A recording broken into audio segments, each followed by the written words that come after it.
Ẹ káàárọ̀ àkú ojúmọmọ ní gbogbo ibikíbi tí ẹ ti ń láǹfààní láti máa darapọ̀ mọ́ wa ìkànnì adẹ́rìn-ín-pòṣónú ìkànnì ìfẹ́yín ẹ 32 FM 94.9. Eléyìí tá a kalẹ̀ sí àjà kẹrin ilé àwọn àgbẹ̀ Cocoa House Dùgbẹ̀ nílẹ̀ Ìbàdàn. Ẹ káàárọ̀ ọ̀dẹ̀ òdùnbí ṣí dáadáa làbá yín. Peter Ọlásùpọ̀ Captain P2 òun lorúkọ tèmi. Ẹ káàárọ̀. Lórí ètò òṣèlú gẹ́gẹ́ bẹ́ẹ̀ ti mọ̀ lọ́sọ̀ọ̀sẹ̀ láti máa ń gbé àwọn èèyàn jàǹkàn àwọn ọ̀tọ̀kùlú àwọn àgbà mọ́jẹ̀lú bàjẹ́ láti wá ṣàlàyé sọ̀rọ̀ nípa ibi tí nǹkan dé dúró, ibi tá a ti ń bọ̀ àti ibi tá a ń lọ. Lónìí lórí ètò òṣèlú ẹja ńlá làwọn mi tún gbé. Amòfin làlejò mi Dr. Tayo Douglas PhD Just Papa T. Àgbà mọ́jẹ̀lú bàjẹ́ ni wọ́n, amòfin ni wọ́n, kódà tí wọ́n ti ń ṣiṣẹ́ agbẹjọ́rò fún ọ̀pọ̀lọpọ̀ ọdún tó lé lọ́gbọ̀n ọdún. Bákan náà ni ẹ jẹ́ akọni níwájú adájọ́, oníṣẹ́ ìwádìí, ọ̀mọ̀wé, olùkọ́ni lẹ́ka tó ní ń ṣe pẹ̀lú ohun àmúṣagbára Energy and Environmental Sustainability Laws. Wọ́n ti kọ̀wé nílẹ̀ yìí àti nílẹ̀ òkèrè.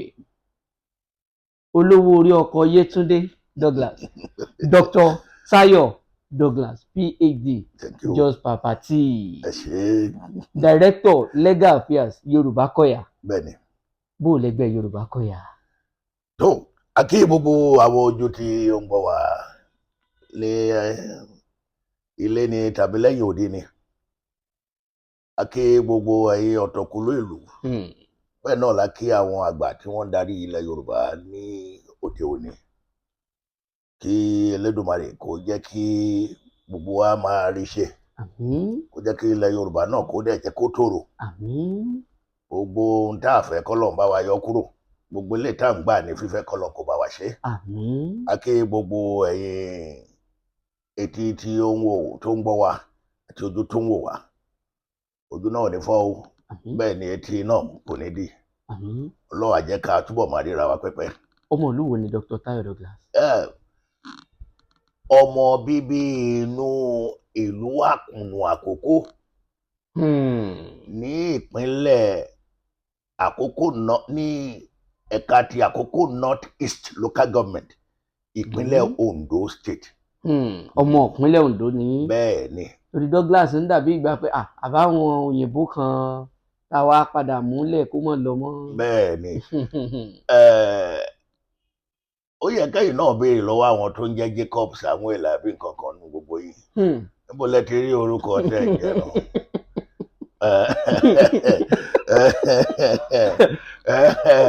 Jacob Peter everything gbogbo ẹ̀ lẹ́ ń jẹ́ káàkiri eléyìí. So tó bá ti dífá fún eégún ó ti dífá fẹ́lẹ́hà náà nìyẹn. Ọ̀dà amòfin Tayo Douglas PhD tẹ́ ẹ bá wò ó epo bẹntiró wa báyìí ó tún ti ń gbówó lórí.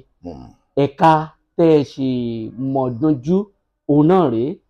Ẹbu ìfọpo Dangote ti bẹ̀rẹ̀ iṣẹ́ àti ń gbọ́ pé àwọn ẹbu ìfọpo tiwa ní tó jẹ́ tìjọba wọ́n ti bẹ̀rẹ̀ iṣẹ́. Èé ṣe tó jẹ́ pé epo wa ò wá dínwó láti ìgbà náà.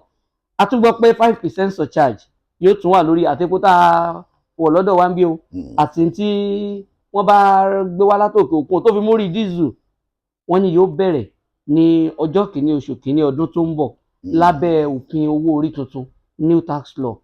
Kì í ṣe tí ó ń rí báyìí ṣé bá ṣe mọ́ bá lọ́nà. Ní àkọ́kọ́ wàhálà tó wà ní orílẹ̀-èdè ilé ni ó ju bí àwa kan ṣe ń wò ó lọ. Àwọn ìjọba gan alára tí wọ́n ń wà ní orí ká ṣe ètò ẹ̀tọ́ ìlú ó dàbẹ̀ ni pé àwọn gan náà wọ́n kàn ń dá àjọ káàkiri ńlẹ̀ agencies káàkiri ńlẹ̀ ni wọ́n á nìkan jẹ́ national orientation ìkan jẹ́ palliative agency kìíní kan mi rò pé wọ́n ní iṣẹ́ nínú gbogbo àwọn ẹ̀ka tí wọ́n ń dánlẹ̀ wọ̀nyẹn tí wọ́n bá ní iṣẹ́ ni wọ́n ti máa ta àwọn ọmọ ará ìlú ní olóńgó láti ìbẹ̀rẹ̀ pẹ̀pẹ̀ lórí gbogbo àwọn nǹkan tó ń ṣẹlẹ̀ ní ìlú kì í ṣe gbogbo ẹ̀ ní a máa fi bújọba tí ẹ bá jẹ́ ká wo ọ̀rọ̀ owó epo ní Nàìjíríà ní èní 800 naira per litre ti petrol ẹ jẹ́ ká transfer owó yẹn 880 naira exchange ẹ wò pẹ̀lú dọ́là èlò ló jẹ́ yẹn. kò wọ́ wọn àbá wò ó $1 1,225 ní $1 thank you ṣe pé kò wọ $1 wíwárà sí ibo ni wọ́n ti ń ta epo ní $1 nínú Amẹ́ríkà lẹ́nu the same epo per litre. So ayọ̀ láyọ̀ nílùú yìí o. Pẹ̀lú bó tún ṣe wọ́n yìí. Pẹ̀lú bó ṣe wọ́n yẹn nítorí wípé foreign exchange wa currency wa ó lọ àlẹ́ ló ń dá gbogbo wàhálà yìí lẹ̀ táwọn èèyàn fi ń pariwo pé báwo ni ayé máa lo ọjà ìjẹ́kẹ̀dọ́ fún yín ní example kan. Àwọn tó ń ṣe ètò tó ń kẹ́kọ̀ọ́ nípa ìmọ̀ ìjìnlẹ̀ ìwòsàn nílùú Ìlénì tí à ń pè ní medicine university.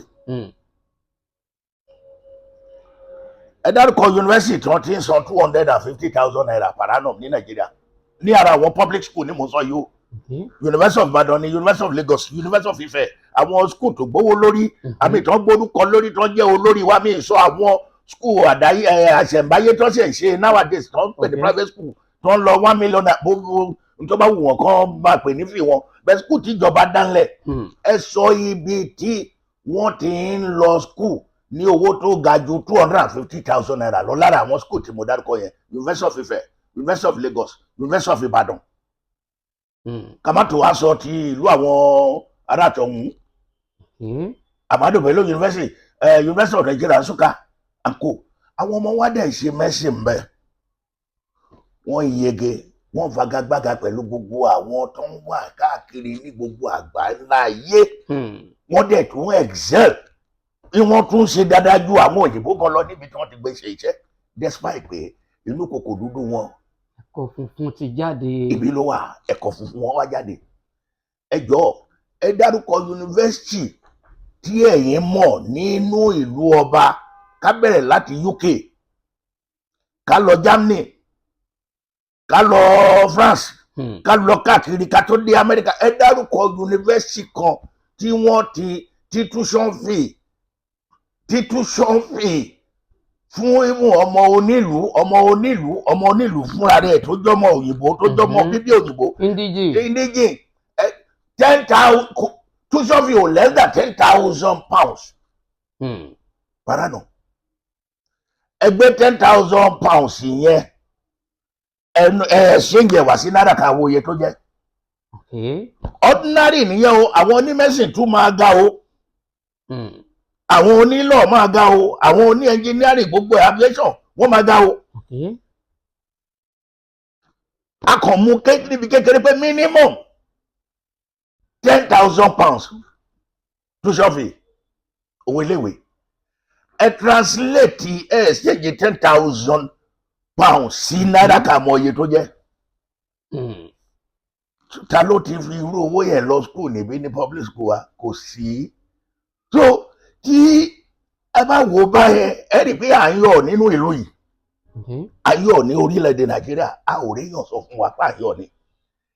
Ibi tí problem ti ń wáyé ló yẹ kẹjẹ ká attack kí ni ìdí tó fi di wípé náírà wa ó wá lọ́lẹ̀ yìí kí ni ìdí tó jẹ́ pé epo tó yẹ ká rà ní 200 naira ó wá di 800 ìyẹn ló yẹ ká máa wá nísìn ṣùgbọ́n pàpà bó tẹ̀ sí jẹ́ 800 naira per litre yẹn o èmi ò tí rò pé nǹkan kan burú nítorí capacity economy wa ò gbé nǹkan tó lè mú kó dẹrùn.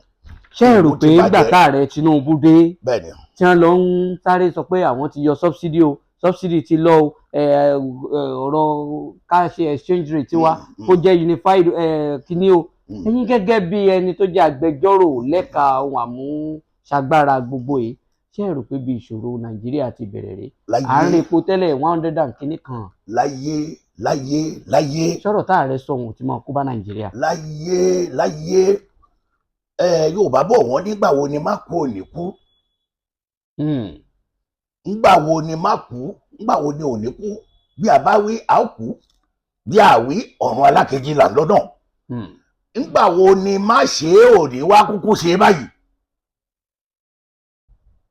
kí láàrẹ wá ṣe ilẹ̀. ààrẹ kábíyèsí aṣíwájú Tinubu nígbà tó dé orí àlééfà ní ọjọ́ kìíní lórí acceptance speech tó ti ń sọ̀rọ̀ àbí nǹkan tó ti inaugural speech ló ti sọ pé òun yọ subsidy kúrò ń bẹ̀. ẹ dárúkọ nínú gbogbo àwọn tó ń jọ díje eré ìdìbò yìí tí wọn ò sọ wípé àwọn náà fẹ́ yọ subsidy immediately. ó tiẹ̀ kan tí máa ń sọ̀rọ̀ káàkiri bí amáṣídẹ̀ẹ́dì ṣẹlẹ̀ ní Tinubu ní bí ilé ìṣẹ̀lẹ̀ ní Tinubu ní ara àwọn tó jọ òun ló sọ pé immediately tó náà bá gorí oyè ni wọ́n máa yọ subsidy kúrò. ṣùgbọ́n tí wọ́n ní ṣe nǹkan míì. náà ò ṣe ó ti wá di wípé nígbà tí wọ́n dẹ̀ wá yọ nísìn Tinubu wà ní èṣù tó yọ subsidy tó jẹ́ kí ìyà ń jẹ ará ìlú ṣó dà bẹ́ẹ̀. ẹ jẹ́ ká kíyèsára o ìlú yìí ó ti dàrú láti ọjọ́ mẹ́ta kan kí Tinubu tó dé ipò orí ààrẹ. ẹni bá ní pé òun ní ilé ayé gbé nígbà tí Buhari wà lórí oyè fún ọdún 8 ẹnìyẹn ò mọ tó sọ lẹ́nu o. inú wa wá dùn wípé kò sí bí wọ́n ṣe lè sọ nísìnyí tí wọ́n máa sọ wípé à ń sọ ọ̀rọ̀ tribalism. inú wa dùn tó jẹ́ wípé káàkiri jákèjádò Nàìjíríà ní gbogbo àrùn tó ṣẹlẹ̀ lásìkò Buhari kò sí ilé tí ó kàn. àwọn Fúlàní wá bó tiẹ̀ jẹ́ pé nínú ọmọ ẹgbẹ́ wọn náà sọ pé àwọn náà gbà àwọn náà kó wọn wá kán wá bá wọn dìbò. Gómìnà kan wà gómìnà Bauchi State ó yà mí lẹ́nu pọ́lọ́pàá kò tí ì lọ wọ́n tiẹ̀ sọ pé wọ́n ní immunity ó yà mí lẹ́nu pé àwọn èèyàn ò tí ì sọ̀rọ̀ lórí ẹ̀ títí dì sí. ó ní àwọn láti lọ kó àwọn ọmọ ìyá wọn tó jẹ́ Fúlàní wá láti Senegal Conakry Dakar everywhere nkankan wọ́n kó wọn wá nílùú yìí láti wá ṣe kíní ọ̀rọ̀ onídìbò dé fún àwọn aláti wá bá wọn bù yóò population ara wọn kán lè mọ̀ pé wọ́n pọ̀.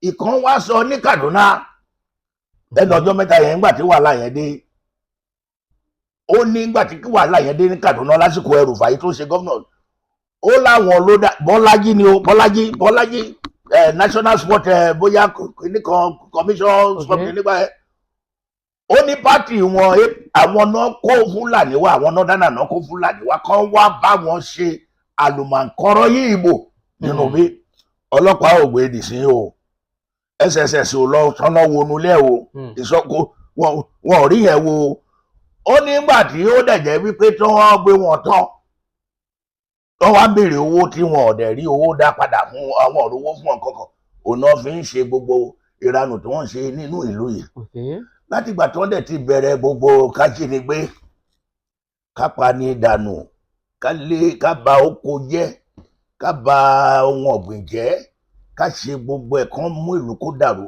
ìlú ò tòrò mọ́ láti ìgbà yẹn o.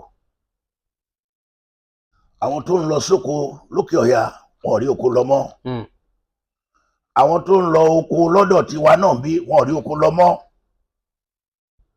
ká gbin tòmátò ká gbin ẹ̀wà èrè ká gbin ata ká gbin àlùbásà kí Fúlàní dá màálùú wá síbẹ̀ kàn jẹ́ kàn bà gbogbo ẹ̀ jẹ́ tí ò dẹ̀ sí nǹkan tó máa ṣẹlẹ̀. ǹjẹ́ ìyàn ò ti ṣẹlẹ̀ sílùú ǹjẹ́ ibi ò ti ń pa àwọn ènìyàn báyìí. ẹ̀rọ kínní náà wò ẹ kàn sọ wípé tòmátò tá a rà ní 2 náírà láyé àtijọ́ ó ti di 15 náírà nísìnyí ṣé ẹ jẹ́ kán ráyè gbin tòmátò bọ́n ṣe ń gbìn mọ́ tí ẹ jẹ́ káwọn àgbẹ̀ ráyè lọ sóko níbi tí Fúlàní bá ti wọn jẹ́ dé tó ń jí wọn gbé káàkiri lójoojúmọ́ tó ń dẹ̀ pa wọn sóko. gbogbo àwọn kinní wọ̀nyí ti mú ìnira wá sí ìlú. ṣùgbọ́n kí ni ìjọba wa ṣe lé lórí. kí tinú ẹ dúró náà gbogbo ilé ti mú ìdàrúdàpọ̀ ìdàrú ó ti bá mọ̀dàrú wọ ìlú yìí láti gba Buhari. owó ti lọ sókè, exchange rate ti lọ sókè, àbúrí kankan produce, kò sí kankan nothing, exchange rate ti lọ sókè nígbà Buhari, ìlú ti ń dàrú, ọ̀rí ìlú tó ń gbà yẹn. Buhari lọ ọdún 4 kí Buhari tó lọ ọdún 4, igbe yìí náà ń ké láǹké nígbà Jonathan náà ó lọ ọdún 5. Àbí bẹ́ẹ̀ kọ́? Now ẹnìkan wá délé ní ọlọ́gbẹ́ni ò tí ì lò ju oṣù 6 lọ tí ààrẹ yìí ti dé, láti ìgbà tí gbogbo ọmọ Nàìjíríà tí wọ́n ti bẹ̀rẹ̀ sí ní pariwo pé òun ló ba ìlú jẹ́. Ṣé ìyẹn tiẹ̀ ṣe ń gbọ́ létí ọmọ aráyé? ṣé bí wọ́n dìbò yàn wọ́n káwọn náà lè ṣàtúnṣe ni. Ẹni bá máa ṣàtúnṣe ó easy fún yín láti fi ọjọ́ kan dalé wò. Gbogbo ilé tó ń wò tó jẹ́ olókè gíga bíi 2, 3, 4, ó lè gbé búdòsà lọ́bẹ̀ under 5 minutes ó ti mú ilé balẹ̀. Ṣùgbọ́n wọ́n á bẹ̀rẹ̀ sí ní kọ́ ilé yẹn under 5 minutes kó kọ́ olókè tí ó lè kọ́ irú ilé yẹn ní under 5 minutes. Ilé olókè 4 tó dà wọ under 5 minutes. Ṣé ó ṣe ìṣẹ́jú 5 ló máa fi kọ́ ilé yẹn? Nǹkan ti bàjẹ́. Ètò bí nǹkan ṣe máa dáa lọkùnrin ló ń bá wa. Kò tí ì lo oṣù 6 tó ti bẹ̀rẹ̀ sí ní bu tó ń gbéṣẹ́ pé òun ló bàlújẹ́. Ẹjọ́ ṣóṣù 6 yẹn ló wá fi bàlújẹ́. Náà ò ní sì ó lo ọdún 2, ọdún 2 ló ti lò báyìí o. Tí àwọn tí wọ́n jọ da ìlú ìrú lánàá tó ti mú ayé ìlú ìtọ́ ti bàjẹ́, àwọn bí Àtíkù, àwọn bí Rufai, gbogbo wọn tí wọ́n kó ara wọn pọ̀ tó ń sọ pé àfidọ́ndọ́ táwọn bá gba ìjọba ní ọwọ́ ẹ̀, ṣé wọ́n fẹ́ wá tún lù ṣe ni àbí wọ́n fẹ́ gbàjọba kákòókò mọ ilé tí wọ́n fẹ́ ṣe nínú ẹ̀. Tí ẹ bá wò ó lórí ibi tẹ́ ẹ bá nǹkan dé dúró yìí àti ibi tọ́rọ̀ ń lọ, ẹ rí i pé 2027 ló ti ń súnmọ́lé. Gbogbo wọn ti bẹ̀rẹ̀ sí ní rú gọ́gọ́ rú kẹ̀kẹ́ ẹgbẹ́ òṣèlú. Ètò ìdìbò tí ń bọ̀, APC, PDP, ADC, ọ̀pọ̀lọpọ̀ ti rọ́ lọ ADC o. Báwọn gómìnà kan ṣe ń lọ APC làwọn kan náà ń lọ sí PDP, ADC. PDP nìkan ni ó dàbí pé aró òrókun aró òró adìẹ fún. Ṣé ẹ rò pé wọ́n gbàjọba lọ́wọ́ Tinubu pẹ̀lú ibi tí Tinubu bá jọba dé pé tí ìṣàtúnṣe kan lọ títí? Gẹ́gẹ́ bí a ti sọ ní ìbẹ̀rẹ̀, kò tí ì ṣàtúnṣe, ṣùgbọ́n ǹjẹ́ ìgbésẹ̀ ti wà tí ìjọba yìí ti gbé láti make sure pé nǹkan padà bọ̀ sípò. Ìyẹn ló yẹ kí àwọn oníròyìn wa kó máa tọpinpin ẹ̀. Kí ni àwọn ìgbésẹ̀ tí ìjọba tó wà lóde ìwòyí ìjọba Tinubu, ìjọ ti gbé àwọn ìgbésẹ̀ kankan látìgbà tó ti dé láti make sure wípé ètò ọrọ̀ ajé Nàìjíríà fararọ. Bí ó tiẹ̀ jẹ́ wípé mo kọ́kọ́ sọ níbẹ̀rẹ̀ o, bó bá da ilé olókè 5 wó ní under 5 minutes, ò lè kọ́ náà ní under 5 minutes padà. Ìlú tó ti ń dàrú bọ̀ láti gba Jonathan nígbà Buhari, òun ni kí Tinubu fọdún 2 kọ́ báyìí o. Kò lè wáyé, kò lè possible. Ó ń láti ní ìgbésẹ̀ tóun náà máa gbé. Ìgbésẹ̀ yìí kìí dẹ̀ ń ṣe short term, kò ń ṣe mid term, longer time ni wọ́n pè. Sórí ìgbésẹ̀ long term is everlasting, is sustainable. Nítorí olóyìnbó ń pè ní sustainability ó nìyẹn. Sórí short term yìí kákọ́ pààyín lẹ́rìn díẹ̀ ká mójú kúrò ń bẹ̀. Òun ni ìjọba tó kọjá lánàá iná ṣe tẹ́ ẹ rò pé ẹ lówó, tẹ́ ẹ mọ̀ pé ẹ ò ní kankan. Náírà tí Tinubu float nísìnyí tẹ́rí pé 2,000 to £1 ní. Nígbà Buhari ẹ lè sọ pé 700, 900 ní náà, àbí? Iṣẹ́ làwọn yá owó tí wọ́n fi ń ṣọ́ abẹ́ yẹn. Bẹ́ẹ̀ ni ìdàgbàsókè ìlú dẹ̀ ń jẹ ìrora. Owó tó yẹ kán máa fi ṣe ìdàgbàsókè ìlú, òun ni wọ́n kó tán náà fi ń ṣe sọ́bsídì epo, sọ́bsídì náírà. Ààrẹ náà ni wọ́n kó jẹ. Ààrẹ náà ti ń ṣe gbogbo oríṣi àṣemáṣe tí wọ́n ń ṣe káàkiri pẹ̀lú owó àwọn náà lówó jù láyé. Ààrẹ náà ti ń ṣe. inú wa náà ń dùn short term ni o inú wa ń dùn pound sterling was going for 200 naira ẹ̀dẹ̀mọ̀ kó ń subsidize ẹ̀ ni àṣírí yẹn ló wá tú síta nísì nínú ẹni tó ń gé ẹ̀jẹ̀ tó ń gé òyì sí ẹ ní ọwọ́ ayẹyẹ rẹ̀ á tún fẹ́ atẹ́gùn sí díẹ̀ fún ẹ pẹ̀lú ẹni tó wá tiẹ̀ ń gé ẹ̀jẹ̀ tó ní kó wò nǹkan tó ń gé ẹ̀jẹ̀ lélẹ́yìí èwo ni wọ́n fẹ́ ẹni tó ń tọ́ ẹ àbí ẹni tó sọ̀tò òdodo fún ẹ ìjọba ilé ti sọ̀tò òdodo fún yín pé náírà yìí ibi tó wà ní o àti float ẹ o 2,000 naira is equal to £1 in tí capacity wá gbé nìyẹn o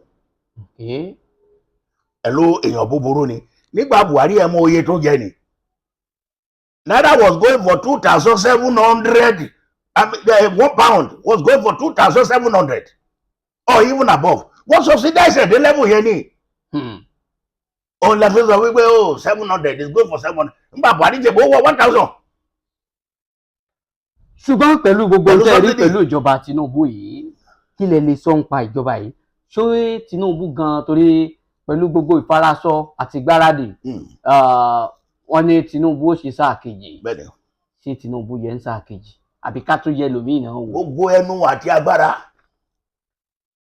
gbogbo ẹnu pátápátá ni mo fi sọ pé nípa ti àṣẹ ti Ọlọ́run k'Ọlọ́run jẹ́ kí ó ṣe sáà kejì k'Ọlọ́run lọ́rọ̀ ẹ̀mí ẹ̀ kó lè fi iṣẹ́ tó bẹ̀rẹ̀ yìí kó lè fi orí ẹ̀ tì síbi kan. Tinubu.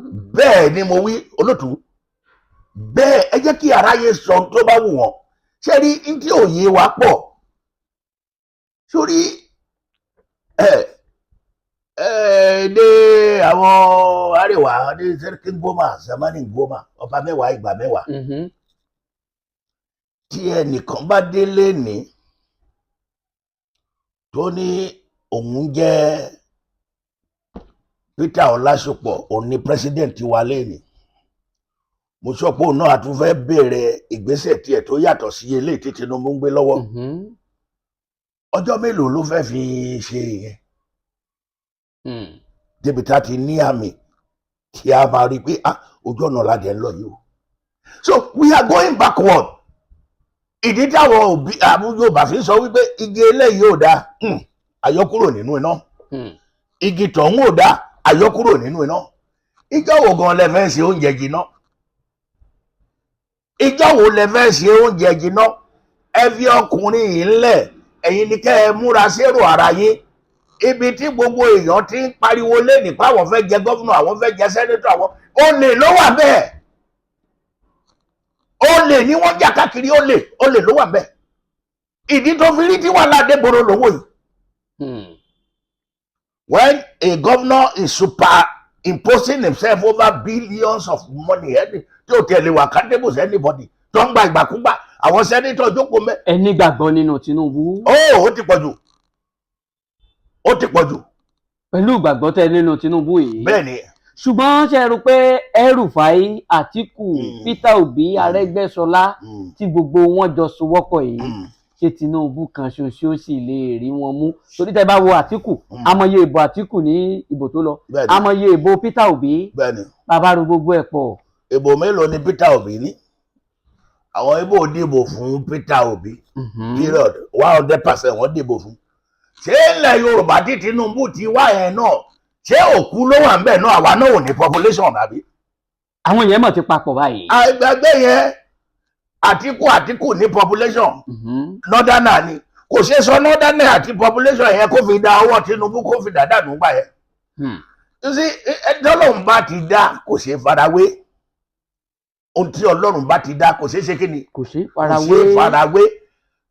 ẹ má gbàgbé wípé ọkùnrin tá à ń sọ nípa èyí Tinubu yìí kò ní godfather kò ní godmother ìjà ló tiẹ̀ jà débi tó fi di ààrẹ yìí kan tó ṣe primary gbogbo kíní èmi lókàn tó ń ṣe lábẹ́òkúta ó gbọ́dọ̀ sọ pé ẹnìkan sunkún ó dẹ̀ sunkún lórí tálí ìmẹ́ta rẹ̀ lẹ́kàn ẹ̀yìn àbí ó tọrọ ló ń sọ bí aláwàdà mẹ́ẹ̀. wọ́n ní Buhari ń sunkún lórí. ṣé kò sunkún ni Buhari kan fẹnu ara ẹ̀ sọ wípé aṣáájú wọn ló sọ pé mò ń sunkún níbẹ̀ ni mo sunkún tòótọ́ ò parọ́ o Buhari kan fẹnu ara ẹ̀ sọ. Buhari ìwọ tó yẹ kó gbé Tinubu sọ́wọ́ báyìí ó takò. Ọlọ́run sì pàpà gbé ọkùnrin wọlé, irú ẹni tó yẹ kẹ́ ẹ bẹ̀rù láyé nìyẹn. So Ambele Tase kí láti ẹ̀ sọ lórí election ní Nàìjíríà yìí tí Àtíkù bá fẹ́ jẹ president lẹ́nìí, ó fẹ́ ó kọ̀, ó fẹ́ ó kọ̀, ó gbọ́dọ̀ ná nǹkan bíi 30 billion naira. 30 billion naira. Billion naira bẹ́ẹ̀ ni bí Obi bá fẹ́ jẹ president lẹ́nìí, ó fẹ́ ó kọ̀, òun náà gbọ́dọ̀ ná 30 billion naira. Pẹ̀lú gbogbo àwọn MSN wọn tọ́jọ́ ń pariwo nínú ADC wọ̀nyí. Ẹ jọ̀ọ́, ṣé ẹni tí ó fẹ́ wá fọ ìlú tó fẹ́ wá tún ìlú ṣe tó gbọ́dọ̀ nárú owó yẹn? Ṣùgbọ́n ṣé APC náà ní nárú ẹ̀? Ìgbà kan wọ́n ní mọ́tò bullion van ṣà ń wọlé ibì kan, ó ń jáde, ó ń wọlé, ó ń jáde. Etí la fi gbọ́, etí la fi gbọ́, ojú wa kọ́ lórí o. Ibi tí bullion van wọ̀, ibi tí fídíò ibi tí bullion van. Tí ó bá jẹ́ nínú Dùgbẹ́ bẹ́ẹ̀ ni wọ́n ti lọ káṣọ kíní àmọ́ tàǹbẹ̀kù àbí kíní kan tán fi kówó káàkiri wọ̀nyẹn. Tó bá jẹ́ nínú Dùgbẹ́ ni ṣé wọ́n kọ Dùgbẹ́ sórí fídíò tí wọ́n rí? Tọ́gbé wá irú igi mélòó ni wọ́n rí níwájú ilé Tinubu ní bọ́dé lọ? Ìwọ ò rí avenue ibi tí kíní yẹn bá ní. Sórí ọ̀rọ̀ wọn ni wọ́n sọ pé wọ́n rí kíní yẹn lórí fẹ́ bá wà dá sí. Bọ̀ jẹ́ ká ro kíní dáadáa. Ohun tí mò ń tàyè àti sọ fún gbogbo àwọn èèyàn ni pé ìpòsíṣàn kankan tí èèyàn kan ń fẹ́ olóòfẹ́ wá bá ẹ tó lù ṣe kó dìbò fún mi àsẹ́nítọ̀. Nítorí náà àwa náà nǹkan bíi 1 billion naira kó tó lè rí sẹ́nítọ̀ yẹn wọ̀.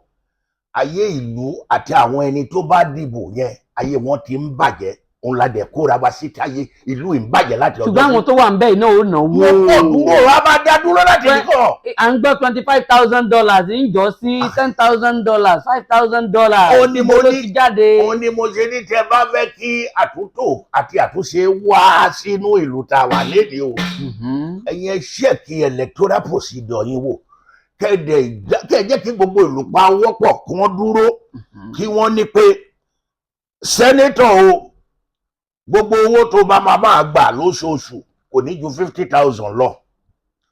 O dẹ̀ gbúdọ̀ ní jókòó sí Àbújá yẹn ní pé oṣù kan oṣù bí part time la fẹ́ ṣe.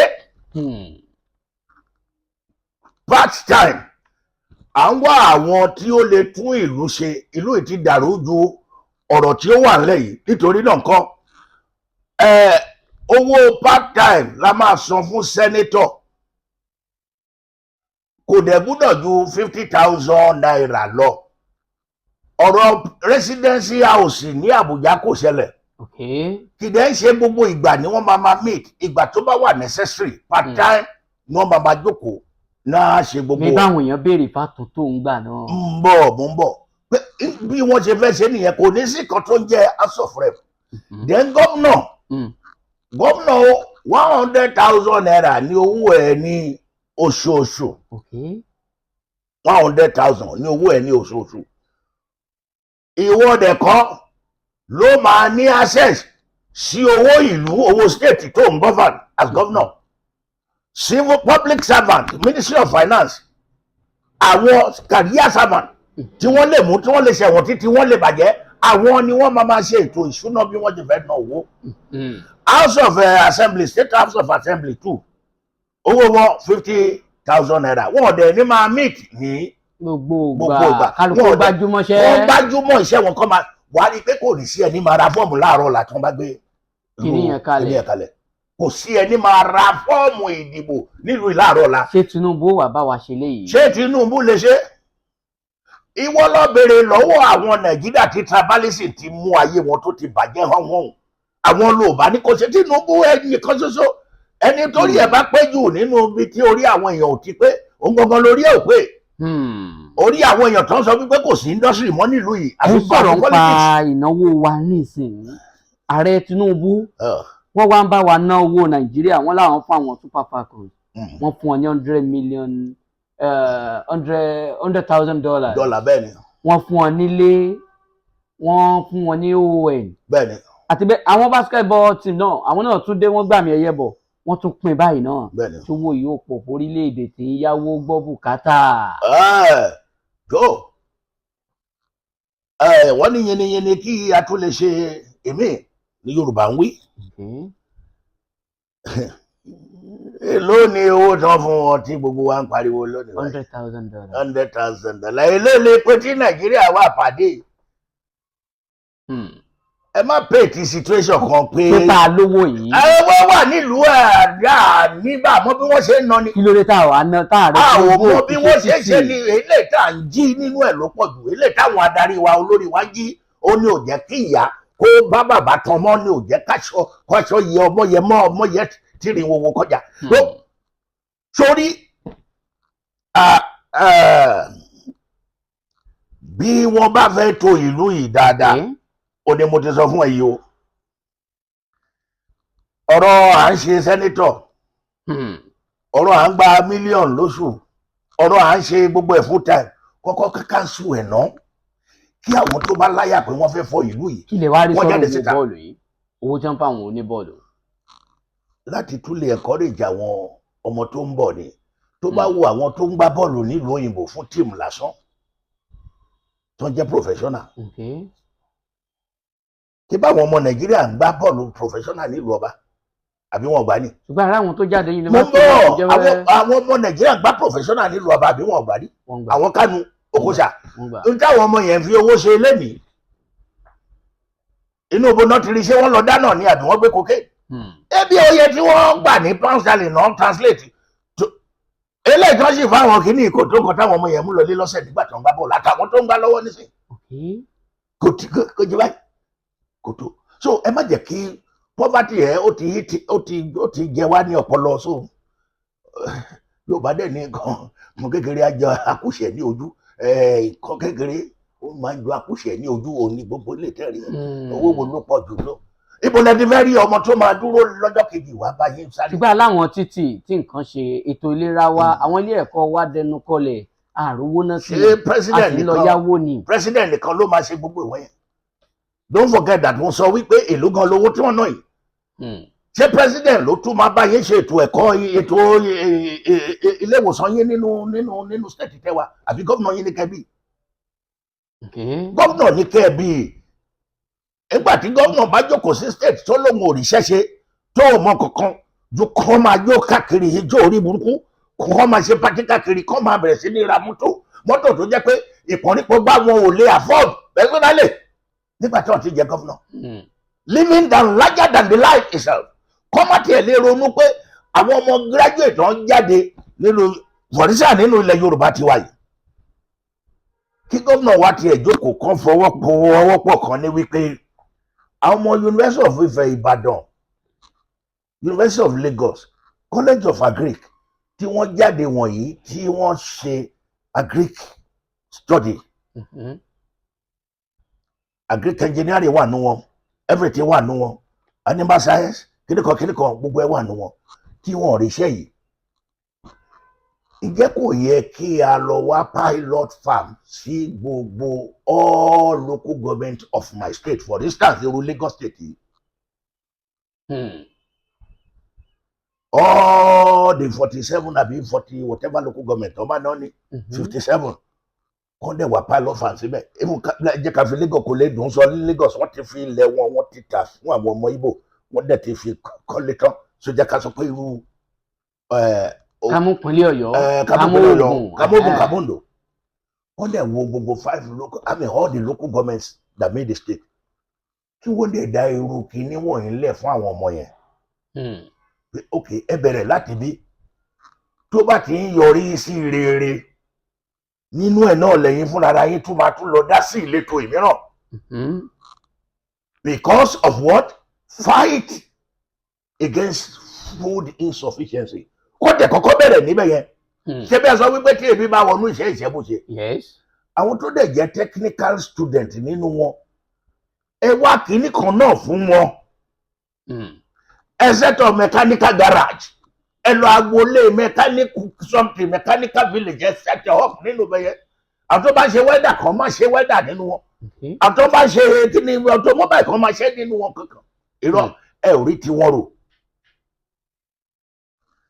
bẹ́ẹ̀ máa máa fò lókè tẹ́ máa ṣe oríṣiríṣi dárúkọ kan pàtó táwọn gómìnà kan ti ṣe nothing yet president yìí nìkan náà lẹ́ máa bú láràárọ̀ wọ́n dẹ̀ sọ ní sí wípé owó tí wọ́n wá ń gbà nowadays gan ti kọjá ó kọjá bẹ́ẹ̀ thank you kí ló dé tí ẹ̀ kí n di gómìnà yín mú ní nàìjíríà tó jẹ́ president nìkan lẹ́ máa dìbò all the time.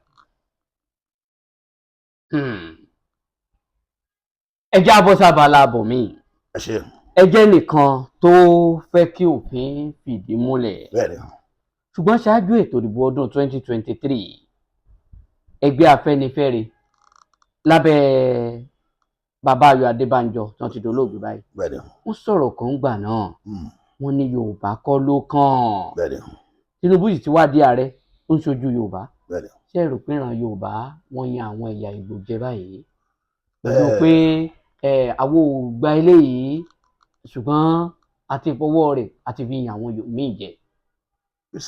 tẹ́ bá sọ̀rọ̀ nípa Yorùbá leader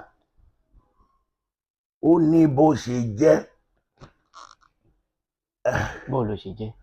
àwọn kan wà tó jẹ́ wípé wọn yẹ ní ẹni tí wọ́n yẹ kán máa pè ní leader nílẹ̀ Yorùbá.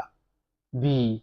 mo ń bọ̀rọ̀ bọ̀ because ó mọ àwọn nǹkan tí wọ́n máa ń ṣe lẹ́yìn irú Ayọ̀ Adébánjọ tẹ̀ ń dárúkọ yìí nísìn tó bá ní ká sọ nípa ọkùnrin yẹn nípa bàbá yẹn ó kù díẹ̀ káàtó fún Ayọ̀ Adébánjọ. kí lẹ rí. number one you see àwọn tó ń pera wọn leader wọ̀nyí kọ́ bá ń jẹ ìjẹkújẹ wọn lẹ́yìn tó ti lọ bá Òbí tó ti gba owó pé wọ́n á dìlíbà gbogbo Yorùbá fún àwọn onímọ̀ tó bá wá sọ̀rọ̀ wọn lórí èrèfé Yorùbá kan ló kàn ṣé wọ́n mọ̀ nǹkan tó ti gbà lẹ́yìn lọ́wọ́ Òbí kó tó máa kọ statement gàtìgàtì yẹn ní ẹnu ó dẹ̀ maintain ẹ̀ títí now ibo náà kọ sí wípé ibo ló kàn ibo náà kọ sí Haúsá ló kàn ibo náà kọ sí pé Túrùkù ló kàn now káfíyàn lẹ̀ Ayọ̀ Adébánjọ àwọn rẹ́kọ̀dù játijàti tí bàbá yẹn ní nílẹ̀ kó tó di pé ó kú kámẹ́sàn méjì nínú wọn wá ti máa rí partition life wọn bàbá yóò ẹ́fà fi ọjọ́ ayé kan nínú ìrẹsì Bọ́lá Ìgè olóògbé Bọ́lá Ìgè Ayọ̀ Adébánjọ yóò fi ọjọ́ ayé kan gbàdúrà fún ọ̀gá yẹn rí kí ni ìdí àwọn nìkan ló yé o Adébánjọ ní wípé tọ́ bá béèrè lọ́wọ́ ẹ̀ kí ló dé tó hẹ́ẹ̀tì Bọ́lá Ìgè báyìí ẹ kí ló lọ gba iṣẹ́ lọ́dọ̀ Ọbásanjọ́ fún àbí kí ló lọ gba iṣẹ́ lọ́dọ̀ Ọbásanjọ́ fún kò yẹ kó gba mínísítà tó gbà lọ́dọ̀ Ọbásanjọ́ yẹn àwa ti sọ ẹni tó bá dalẹ̀ abálẹ̀ lọ òun àti Abraham Adésọyà mẹ́sàn kìíní ẹ̀ lẹ́nu ẹni bá dalẹ̀ abálẹ̀ lọ fine ṣé Bọ́lá Ìgè ó ti dalẹ̀ àbí ó dẹ̀ ti bá náà ọmọ Adésọyà ń kọ́ ṣé òun ò gba mínísítà ní ọ̀dà Ọbásanjọ́ on the same regime kí ni wọ́n sọ sí. ìwọ Adésọyà tó lóò jẹ́ olórí Yorùbá olórí Afẹ́nifẹ́re ẹni ó ń rọ́ǹgì fún Bọ́lá Ìgè láti gba ministerial appointment lọ́wọ́ Ọbásanjọ́ bẹ́ẹ̀ kò rọ́ǹgì fún ọmọ tiẹ̀ láti gba the same ministerial appointment lọ́wọ́ Ọbásanjọ́ ẹ jọ̀ọ́ báwo la ti máa ń ṣe ìdájọ́ jàtijàti báyìí nílẹ̀ Yorùbá yìí olóyìnbó ní wọ́n serve as a source to the goose ló máa serve as a source to the gander àbí bẹ́ẹ̀ kọ́ bí a ṣe bí ẹrú la bí ọmọ kò sí ohun tí gúnugún ṣe tí ọ̀bọ ò ṣe. Mọ́gàjí Gbóyèga Adéjùmọ̀ sọ láìpẹ́ wọ́n sọ àwọn ìdí táwọn náà rí pẹ̀lú bàbá Ayọ̀ Adébánjọ tí wọ́n fi ń sọ àwọn ọ̀rọ̀ yìí jáde wọ́n ní nígbà tí ó ti wá sí Ọbásanjọ́ ti ṣe ìgbà tí wọ́n tún ṣe gbogbo ẹ̀ tí wọ́n tún ṣe eléyìí tí Buhari gan gbélé yìí wọ́n tún mú ọ̀jọ̀gbọ́n Yẹmí Ọ̀ṣínbàjò ọmọ ọmọra pé àsìkò yìí Ìgbò ló yẹ ó jẹ pé ìgbà wo ni ó kan ẹ̀yà Ìgbò. kí ẹ dárúkọ ibi tí wọ́n kọ sí nínú ìwé pé Ìgbò ló kàn. ayé àtijọ́ náà ń jà fójó ayé òde òní wọ́n ní ìjàfara ẹni ni àbí bẹ́ẹ̀ kọ́. ẹ dárúkọ ibi tí constitution yẹn sọ wípé Ìgbò ló kàn o. Even constitution wa gan ẹ dárúkọ ibi tó sọ pé rotational presidency so ẹni tó jà fún ara ẹ̀ tó win nísìn ṣé ó ti ṣẹ̀ sófin ni ebe yìí lẹ́ẹ̀ dìbò fún ó dẹ̀ gbà kó dẹ̀ sọ̀rọ̀ kò fagídí mú yín ara àwọn iṣẹ́ jàtijàti iṣẹ́ ibi tí wọ́n máa ń ṣe tán pé àwọn Yorùbá leader lówó yẹn o ìdàkejì ẹ̀wẹ̀ Káyọ̀ Adébánjọ tó kú a ní àǹfààní láti rí bàbá tí wọ́n jẹ gómìnà Ọ̀ṣun state bàbá Adébísí Àkàndé a ní àǹfààní láti rí ìwé tí bàbá Adébísí Àkàndé kọ síta bàbá Adébísí ní ọjọ́ kan Tinubu pe àwọn wípé káwọn dúró káwọn sì wọ́n lọ́ọ̀bì kan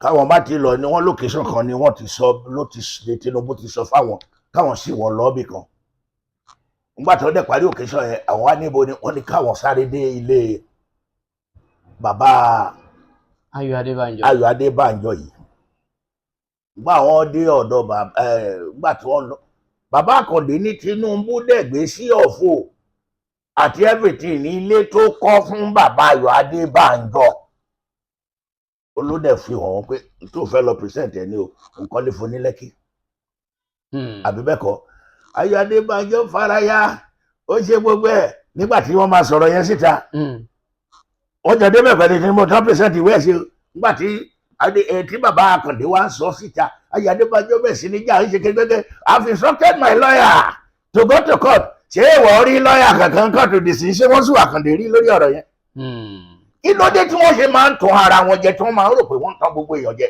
ṣé gbogbo àwọn àgbààgbà Yorùbá náà wà lọ́dàlẹ̀.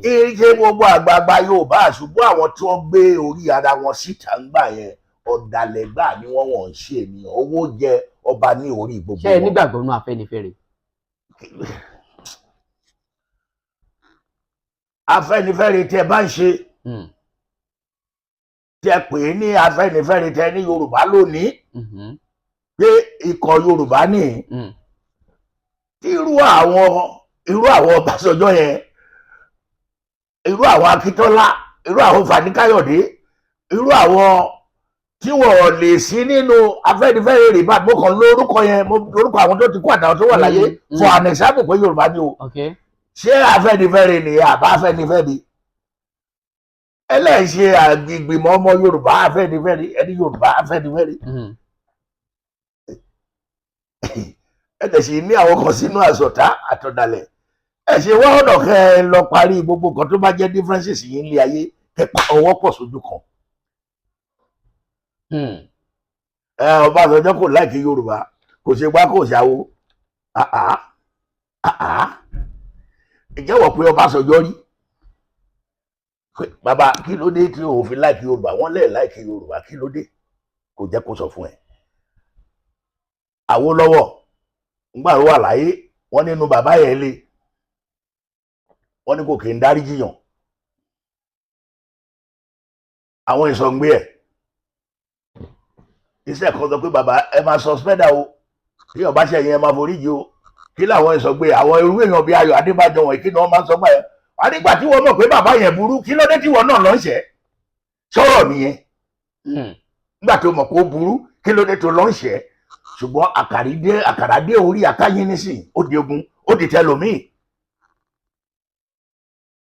ẹ tún lè dá irú ẹjọ́ tí ẹ̀yin dá nígbà tí Awólọ́wọ̀ ẹ̀ mọ̀ pé òkè Ọbásanjọ́ kò láti Yorùbá ó wà justifiable ṣèbí t'Awólọ́wọ̀ wọn ló wà justifiable wípé kí ló ń ṣe fún ẹ béèrè lọ́wọ́ kí ló dé gbogbo ẹ̀kẹ́dẹ̀ parí ẹ̀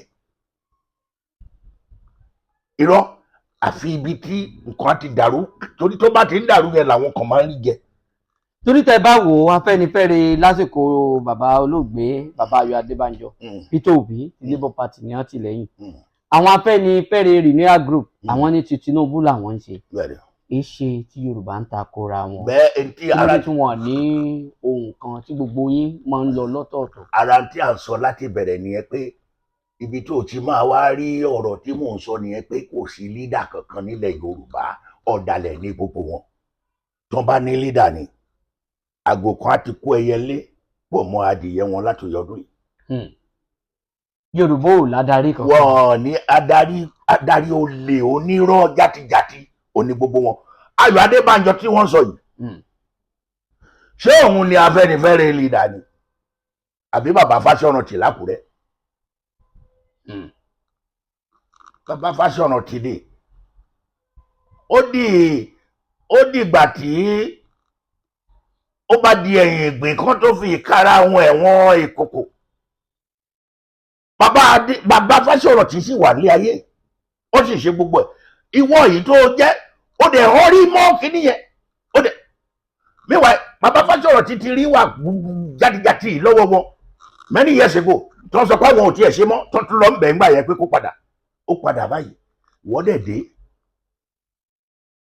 wọ́n ní kó act nígbà tí ó rẹ bàbá dẹ̀ dé ó padà onírọ́ you are the Yorùbá leader ó dẹ̀ bá irú játijàti ẹ̀ at 90 something ó bá wọnú òwò ilẹ̀ ẹ ti wá ń sọ pé nìkan jẹ́ Afẹ́nifẹ́re tí ń tẹ̀lé Peter Obi ẹni ṣé Afẹ́nifẹ́re náà pè yẹn àbálábòsí ń tẹ̀lé Peter Obi àwọn alábòsí nìyẹn ẹ ti rà Afẹ́nifẹ́re alábòsí nìyẹn.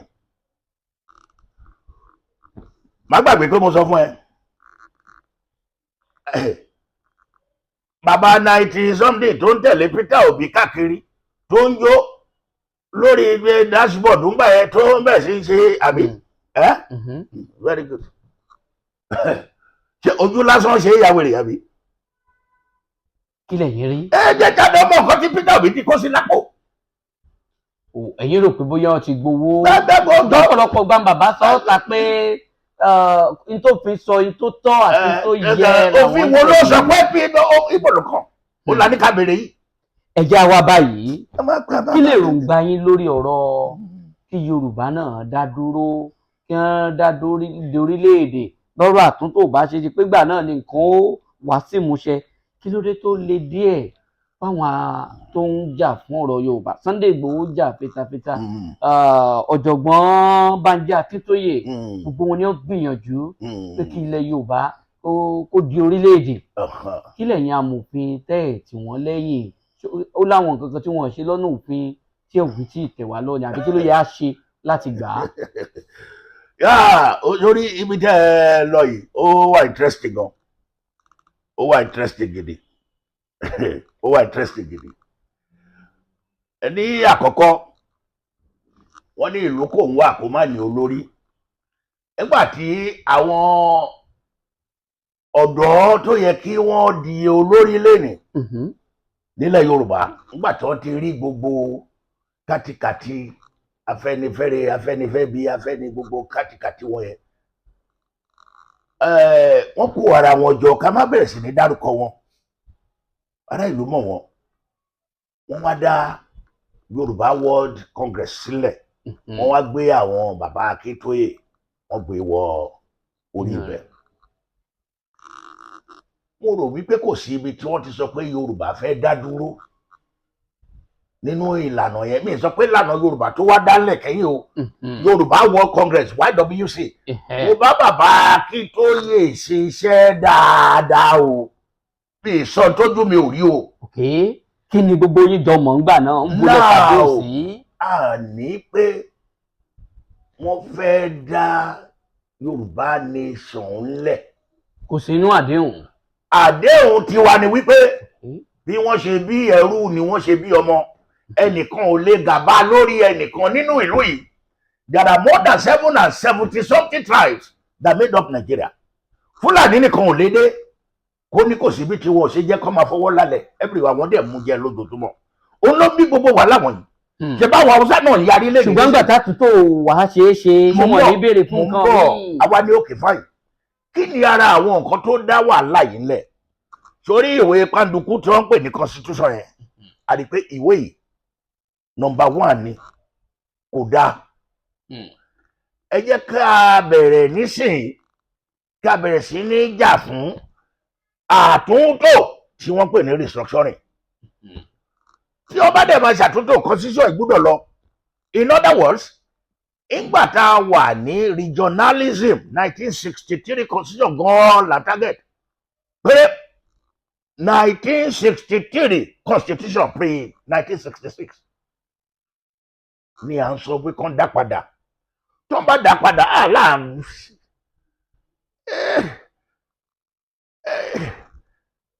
ewúrẹ́ ò lóhun ò bá gùntàn ṣepọ̀ àgùntàn ló ní kò sí kankan nu ọmọ ìyá òun tó dúdú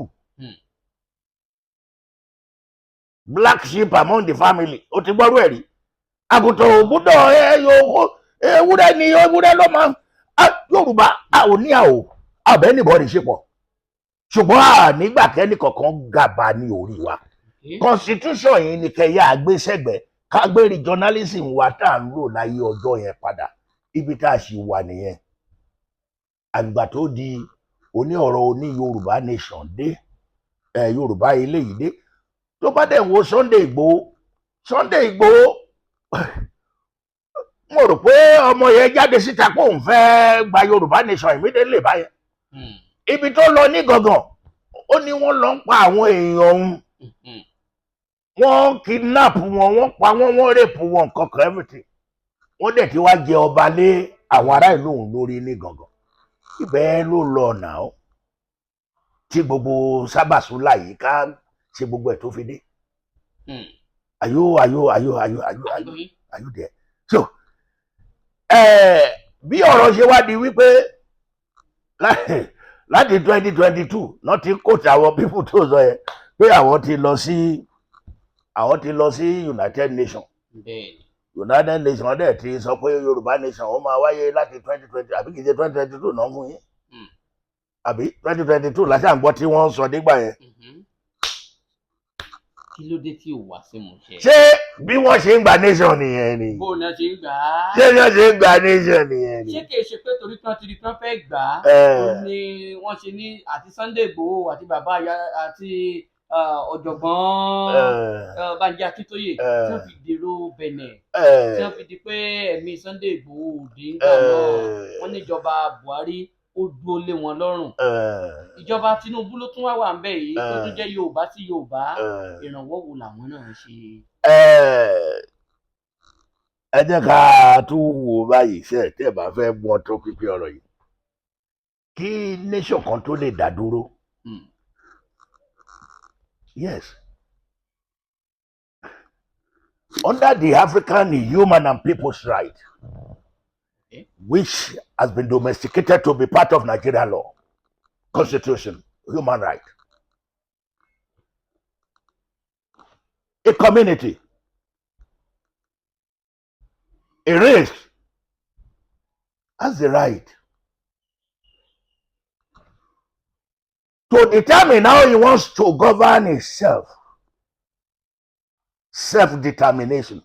He has the right. He has every right under that purview of the African Charter on Human and People's Right to be part of our own law. To how he wants his economy, how he wants his social, everything to be controlled and take it in his hand. His destiny. He has every right. But how does he go about it?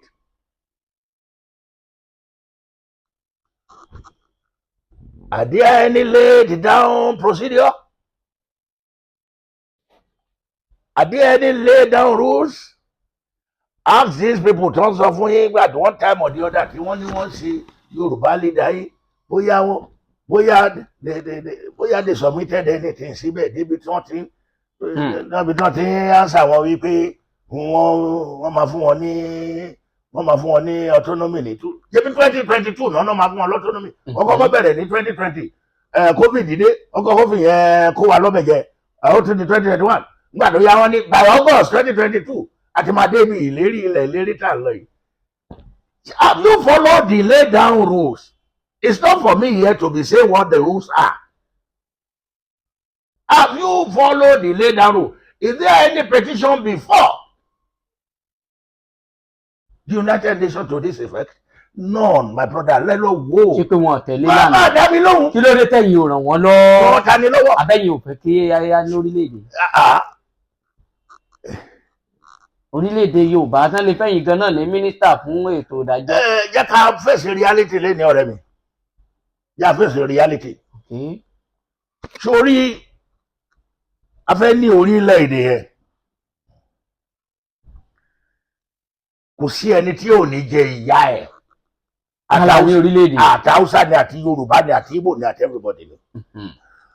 ẹ̀rín máa ń pa mí nígbà tí má tẹ̀ ti wo àwọn ti Ìgbò yẹn tí wọ́n bá láwọn ń fẹ́ Biafra ẹ̀rín wọn máa ń pa mí nígbà tí aṣíwèrè ń lùlù fún dìdìrìn ìjó àwọn méjèèjì Aminu sọnù Sùmọ́nù ń wa àwọn ẹni àánú méjì wọ́n ń wára wọn káàkiri yóò bẹ́ẹ̀ ni ọ̀rọ̀ wọn ti rí now wọ́n Ìgbò tí ò nílẹ̀ tí ò ní kankan tí ò ní everything gbogbo nǹkan tí wọ́n ní láyé ilẹ̀ onílẹ̀ náà ti ń dánwò kírú àwọn yẹn máa ní àwọn wá bá wọ́n so papọ̀ máwọn tó lépo. ọmọ jẹjẹrẹ papọ̀ máwọn tó lépo so ọmọ Akwa Ibom máa sọ àdàrọ̀ lásán fún ẹgbẹ́ ọmọ Ìgbò lòun àbí ọmọ orí ìjọ asọ̀fẹ́ láàárọ̀ làpẹ́ Ìgbò lòun Kalabari asọ̀fẹ́ láàárọ̀ làpẹ́ Ìgbò lòun ẹ má ṣe mistake yẹn o ayé yẹn ti yàtọ̀ o ẹ má ṣe mistake yẹn o kò sí ṣóṣí sórí bí a ṣe wà yìí large market la ní yìí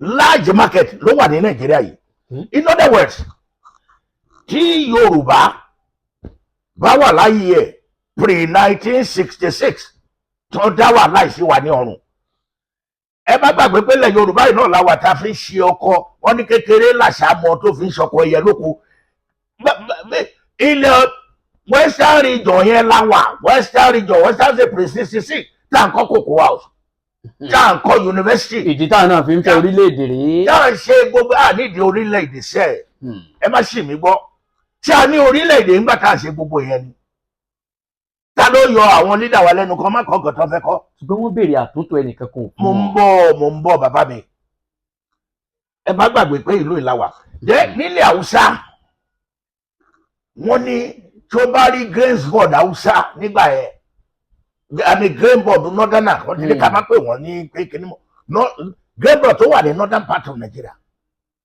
wọ́n ní Nigeria cotton boards Nigeria kíní kan Groundnut Pyramid ní Kano wọ́n ṣe òróró ní Kano tí wọ́n transport down wá síbí àwa náà ń gbé gàrí and everything lọ sọ́dọ̀ wọn money comes to our people's hand níbí kí dẹ́tà ṣe dúró ń gbà yẹn ká má ta kìkì gàrí yẹn fún ara wa níbí báyìí kí dẹ́tà ọ̀sẹ̀ ò ṣe jókòó kọ́ máa ta kìkì òróró yẹn fún ara wọn lọ́hùn-ún ọ̀tí recent tó di wípé laziness ó bá ilẹ̀ Yorùbá tó di pé àwọn gómìnà wọn gan wọn fẹ́ràn àwọn ràn wá lọ́wọ́ mọ́ lórí ọ̀rọ̀ ọ̀gbìn ìjọ wo ni wọ́n import iṣu wá láti ilẹ̀ Haúsá wá tà fún wa nílẹ̀ Yorùbá rí agbọ́dọ̀ àrírí àti abọ́lá ní iṣu fúnra wa abọ́lá ní tomato abọ́lá ní àlùbásà fúnra wa but because àwọn àgbẹ̀ wa ò ní ràn lọ́wọ́ tó péye mọ́ nílẹ̀ Haúsá tó bá rí débi tó ti ń ṣoko wà á rí irrigation wà á rí everything wà á máa rò pé àwọn àgbẹ̀ yẹn fúnra wọn náà ṣe àwọn kọ́ ìjọba wọn náà ṣe gbogbo kíní ẹ̀ fún wọn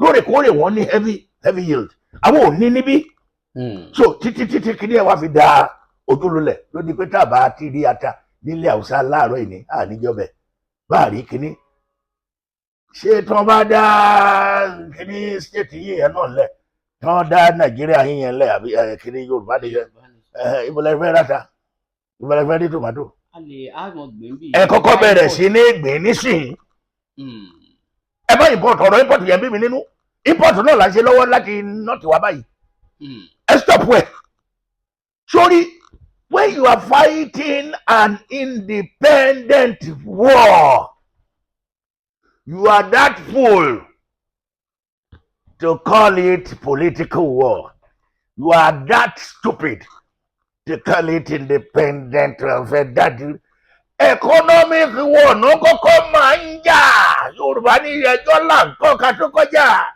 ìgbà wo la tó tó wà wá. ẹ wá bẹ̀rẹ̀ ní sípẹ́ láwọn gómìnà yìí tí wọ́n gba owó tí gómìnà kan gbà rí láti ọjọ́ sí kọ́ bẹ̀rẹ̀ sí ṣe pilot scheme fún yín ká bẹ̀rẹ̀ sí ní ohun ọ̀gbìn well protected and fortified ká tún bẹ̀rẹ̀ palm produce wa ká tún bẹ̀rẹ̀ kòkó wa ká tún bẹ̀rẹ̀ àṣìgbé èrè wa lọ́nà Ṣakí tomato wa everything ẹ̀gẹ́ cassava wa kó dẹ̀ make sure wípé wọ́n lo àwọn ọmọ wa tó jáde ní. ìgbà tó ń béèrè Yorùbá nation jẹ́ yé gbà wọ́n lámọ̀ràn.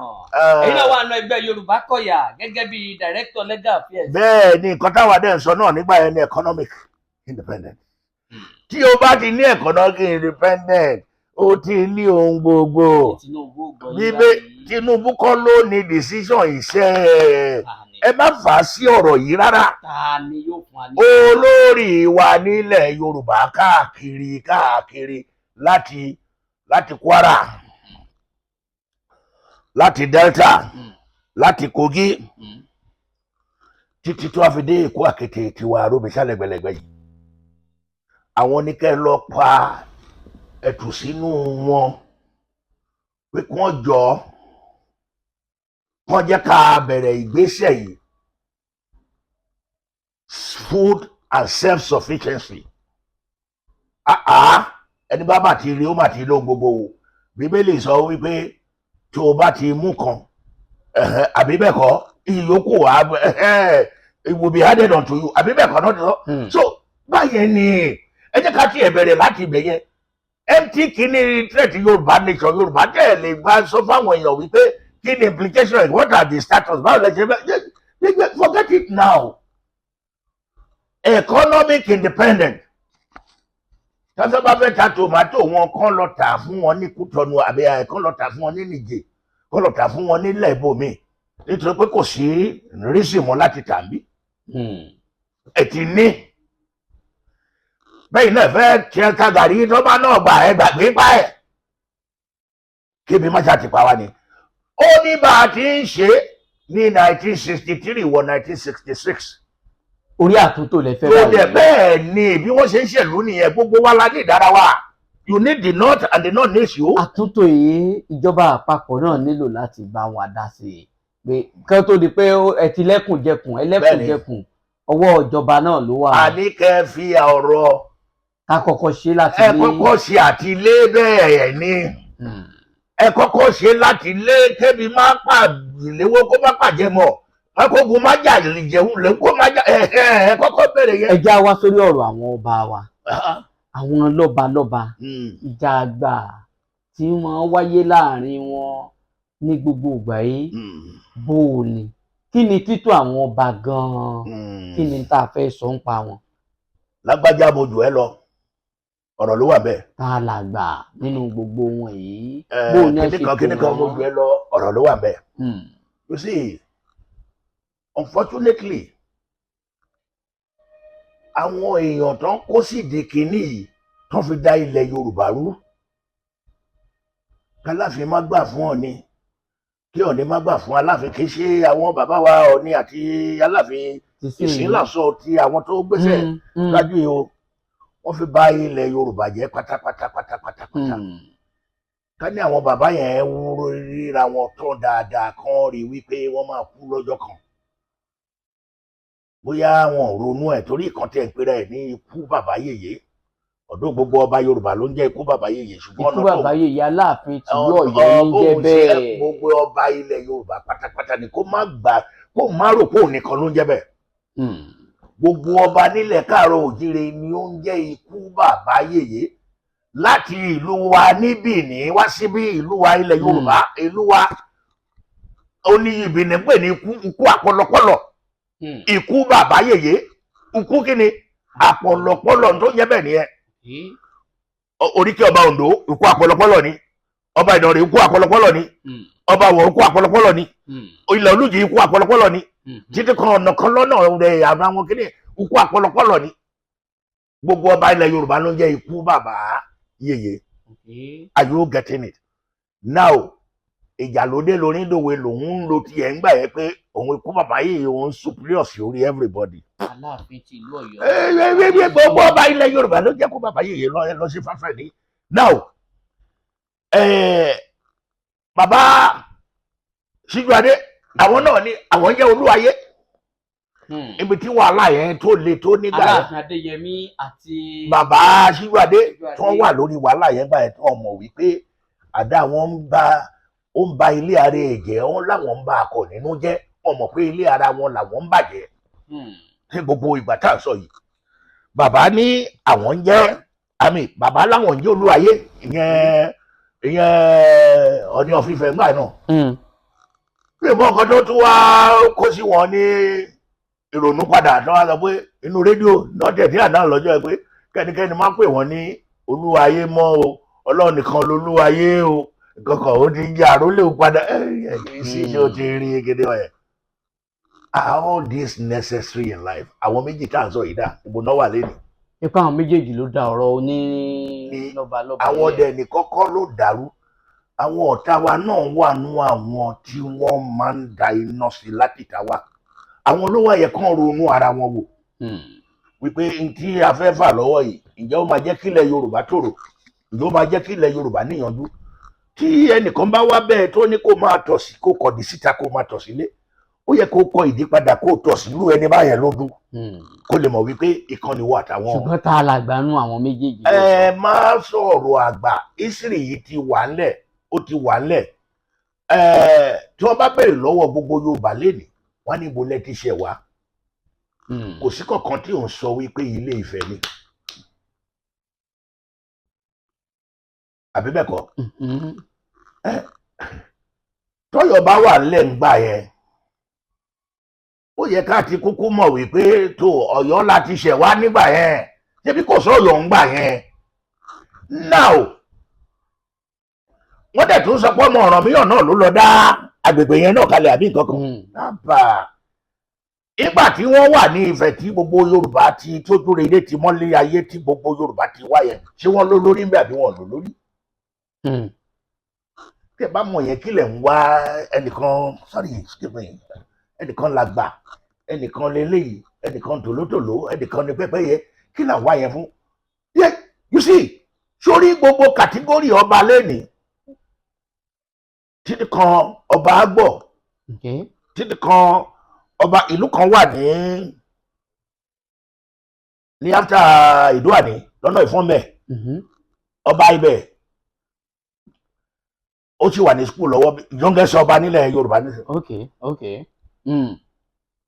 sórí right tí ta ló dàgbà jù náà ọba ilẹ̀ Yorùbá lẹ́yìn Òkèlúṣẹ̀ ọba Òkèlúṣẹ̀ ò ṣe kábíyèsí o kábíyèsí o right tí kábíyèsí Òkèlúṣẹ̀ ní ó ní the most oldest ọba nílẹ̀ Yorùbá nílẹ̀ ni ìkan ni gbogbo wọn ìkan ò ga jù kan lọ ọba kan ò ga jù bẹ́ẹ̀ ni àparò kan ò ga jù kan lọ àfi bá gorí ebè eléyìí tó dẹ̀ gorí ebè yẹn. ìgbà àtàláàfin àtọ̀ ni bí wọ́n bá wà wọ́n ju gbogbo ọba yòókù. wọ́n bá sọ pé wọ́n ju gbogbo ọba yòókù lọ wọ́n ò ju ẹni ọba lọ bó ti wù kọ́pọ̀ lọ tóbi tó ń lé ayé inú ilé ẹ̀ ló máa mọ̀ kọ́pọ̀ lọ ṣe báyìí inú ilé ẹ̀ ni o ajá ò ní rorò ní ayé kó wá sọ ojúlé méjì ibi wọ́n bá kó egungun àti kíní tó ń wó káàkiri sí gbòǹgbò ibẹ̀ kó gbọ́mọ. ìjọba wa ní afa ọba kan lẹ̀ Yorùbá pé ó yá kó wá sojú. a wà sọ wípé ibi tá a ti ṣẹ̀ wá yẹn. ó ní ká lọ. bẹ́ẹ̀ ni it's open to common sense and reasoning ẹ má jẹ́ ká fi ọ̀pá pọ̀lọpọ̀lọ máa péjọ common sense and reasoning. ibo la ti ṣẹ̀ wá ok bí eré nísìnyí Yorùbá fi gbogbo ohun tí wọ́n fi ń ṣe agbára ńlé ayé lórí gbogbo tẹ̀bẹ̀lẹ̀kùn ìjà wọ́n fi sọ gbogbo tẹ́rìtìrì wọn nù mo fẹ́ sọ kékeré kan díẹ̀ torí majority àwọn tẹ̀ ń pè ní Yorùbá lè dá yín yẹn wọn mọ̀jú ilé wọn lọ wọn ọ̀dẹ̀ wọn tẹ àìjáde wọn gan tẹ kó yàjẹ́ wọn ná. ọ̀mọ̀wé ni wọ́n ò wọ́n kàn wọ́n mọ̀wé mo ti sọ fún ẹlẹ́kan mo ní kékeré láṣà mọ tó fi ń ṣe ọkọ ẹyẹ nínú oko àṣà òjò kékeré báyìí. wọn ò jáde. wọn ò jáde tí bá sọ pé wọn ò jáde wọn kàn kàwé wọn lọ́ọ̀lú ọba wọn lọ gbogbo ẹ̀ wọn ọmọ Nàìjíríà yìí òun Awólọ́wọ̀ yín náà ṣe rí president jẹ dàárọ̀ lákòótó kù you don't govern people you don't know. tó bá mọ tẹ́rìtì tí Yorùbá sọnù jẹ́ kí n fi ìkan hàn ẹ́. sórí àwọn ará Ìgalà tó ń wò yìí ọmọ Yorùbá pọ́nbélé ni wọ́n wọ́n léni nítorí pé ẹ̀ ní lídà Yorùbá tó mọ̀ yẹn nígbà ayé Awólọ́wọ̀ tó lè fà wọ́n mọ́ra wọ́n ti di nọ́dánà báyìí tó bá tẹ̀ sọ pé o fẹ́ pè wọ́n padà nísìnyí wọn bẹ́ẹ̀ ní orí. now àwọn ará ibi tó bá béèrè ibi tí wọ́n ti wá wọn sọ fún ẹ pé Ilé Ifẹ̀ ni tí wọ́n bá dẹ̀ máa sọ traditional story nípa setup wọn yẹn wọ́n àkọ́kọ́ ní pé kó lọ ní pé kán ka ní èdè Yorùbá tá a bá fẹ́ ka 1 2 3 báwo la ti sọ ení èjì ẹ̀ta títí tó fi dé ẹ̀wàá àbí. bẹ́ẹ̀ni. 1 to 10 ní mo kà yí o pé ọmọ Ìgalà pé ní èdè ìlú ẹ̀ ìgalà o wà ní kó ka 1 2 3 dé 10 fún ẹ tó bá yàtọ̀ sí bí Yorùbá ṣe pé kó pè mí ní ọmọ àlè tó bá yàtọ̀ sí bí Yorùbá ṣe sọ pé èdè èjì ẹ̀ta ẹ̀rin tó bá yàtọ̀ báyẹn sọ wípé èmi kọ́ ló sọ̀rọ̀ yìí so ṣé coincident ni ẹ ṣe accident ni ẹ meanwhile history àwọn pípọ̀ yẹn gbà tán kúrò nífẹ̀ẹ́ tí wọ́n ń lọ gẹ́gẹ́ bí gbogbo all Yorùbá tí ń kúrò nífẹ̀ẹ́ tí wọ́n lọ ń fọ́ọ̀mù ìletò wọn wọ́n ní ọba fún wọn ní àgbọn ibikíbi tí wọ́n bá ti ń lọ tí wọ́n bá ti ń dé kọ́ máa gbin àgbọn yẹn kọ́ máa gbìn títí wọ́n á fi dé ibi tí wọ́n máa ti gbé dé dúró nígbà tí wọ́n máa dé ibi tó di ìletò wọn lé ní settlement wọn lé ní they have dwelled there they've done very well ara àgbọn tí wọ́n máa gbìn wọ́n gbìn níbẹ̀ nígbà táwọn ti do very well táwọn gan ti do very well they now take àgbọn wọ́n harvest àgbọn pípa ọ̀jẹ̀ wọ́n padà lọ fún bàbá wọn nílé Ifẹ̀ wọ́n dẹ̀ ń pe àgbọn ní ohun ọba nǹkan ọba ni you don't just ní ayé ọjọ́ náà lọ́mọ ò lè bẹ́ àgbọn ẹni a ò nílẹ̀ ìdá ní abí nílẹ̀ Ìgalà ohun kíni ọba must first of all harvest wọ́n á gbé àgbọn lọ fún Ọọ̀ni as homage ohun ọba ìdí nìyẹn tó bá ń dé Ìgalà lẹ́yìn tó bá ní kàn pé àgbọn fún ẹ wọ́n á sọ fún ẹ pé orúkọ ẹ ló ń jẹ́ ohun kíni ohun ọba. Now gbogbo ẹ̀yin ọmọ Yorùbá pátápátá bẹ̀rí Ìgalà ní Ìgalà lásánlásán ṣe orí burúkú tí ẹ̀yin náà ṣe lásánlásán kí lẹ ní tí wọn ò ní from there ẹ bẹ̀rẹ̀ sí í sọ àwọn ìran yín nù ǹjẹ́ tí ẹ bá mọ history tẹ lídà yín ìgbà yẹn bá mọ history nígbà yẹn ló ti máa fa àwọn ará ibi ìwálé today you will not have lost the territory the other day àwọn àti Ọ̀wọ̀rọ̀land wọ́n ń jà sí ilẹ̀ ní Lọ́kọ́jà kóòtù wá rúlù pé Ìgalà ló ní ilẹ̀ olórí Yorùbá yín ń gbà yẹn we will go to court to address the press conference that was about 5 years ago we will go to court we will go back we will appeal the judgment we can't see our land Ìgalà God to Ìgalà lé nílẹ̀ we can't see our land to stranger ọlọ́dà yìí mi. Who is Ìgalà? Who is it not still your land? Pẹ̀lú sórí ìṣẹ̀dálẹ̀ Ìgalà tó wẹ̀. Court ní 5 years ago kí Ìgalà ló nílẹ̀. Ó ní bàbá yẹn go jọ. We go to court. We will appeal that judgment. Wọ́n lè gbẹ́lẹ̀ wa. Ọmọ ẹ̀ ó nílẹ̀ kókó mọ́ because they don't know. Wọ́n kọjá Èkó wọn sí Ìbàdàn yìí. Wọ́n kọjá ìletò wọn yìí. Ẹ̀dẹ̀ fẹ́ gọ́fà Nàìjíríà. Ẹ fẹ́ mọ Nàìjíríà ẹ mọ Nàìjíríà ẹ fẹ́ gọ́fà you understand what I mean now.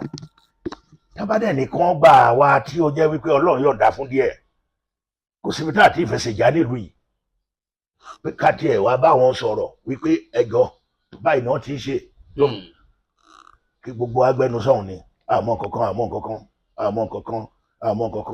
Abacha gbé Ọbásanjọ́ ó di ẹ̀wọ̀n níwà wá ní irú ẹ̀ ò lè ṣẹlẹ̀ bí Yorùbá ti máa ń response issue nìyẹn o kan lè ṣẹlẹ̀ kan má rí àbí Abacha gbé díyà ó sọ di bọ̀ìbọ̀ yìí ìyẹn dírẹ́sì ń kékùlà ní kò lè ṣẹlẹ̀ kò kí ni ò lè ṣẹlẹ̀ Fúlàní wá ń káyà yín mọ́lẹ́ níbí báyìí ó rẹ̀ pọ̀ ẹ̀ wọ́n ń gba ilẹ̀ yín wọ́n ṣe gbogbo ẹ̀ wọ́n lè yín kúrò lóko tó bá fẹ́ wá ṣẹlẹ̀ ńkọ́. So they sit down in the confine of their houses. They will say, never, it can't happen. Tó bá fẹ́ wá happen nǹkan, all the answers. Well,